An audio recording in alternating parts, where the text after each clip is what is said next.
রায় বিধায়ক হিসাবে মানুষ এবার তাকে নির্বাচিত করলে তিনি আগামী 5 বছরের জন্য এলাকায় উন্নয়নে কি কি কাজ করতে চান তার ঘোষণাপত্র বা ইস্তেহার প্রকাশ করলেন ওই কেন্দ্রের বিজেপি প্রার্থী উমেশ রায়।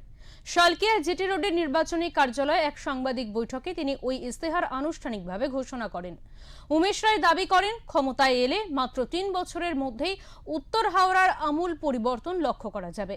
ঢেলে সাজানো হবে শহরকে। জঞ্জাল, নিকাশি পানীয় জল, রাস্তাঘাট প্রতিটি বিষয় বাড়তি গুরুত্ব দেওয়া হবে। এছাড়াও এদিন তিনি বলেন, 23শে এপ্রিল মোদি হাওড়ায় আসছেন, বিশাল মিছিল করবেন তিনি।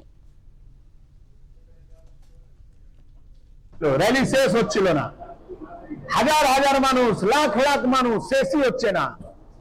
আপনি আপনার ক্যামেরা তুলে দেখান যে এবার মমতা ব্যানার্জি এসেছিলেন, কটা লোক ছিল ওনার সঙ্গে। আপনি নিজে দেখে নিন যে মানুষ টিএমসি সঙ্গে আছে না মানুষ টিএমসি কে প্রত্যাখ্যান করে দিয়েছে। যে মমতা ব্যানার্জি মিছিলটাই সব সময় পিলখানা টার্গেট থাকতো, সে মমতা ব্যানার্জির মিছিল এসি মার্কেট ঘুরে গেল।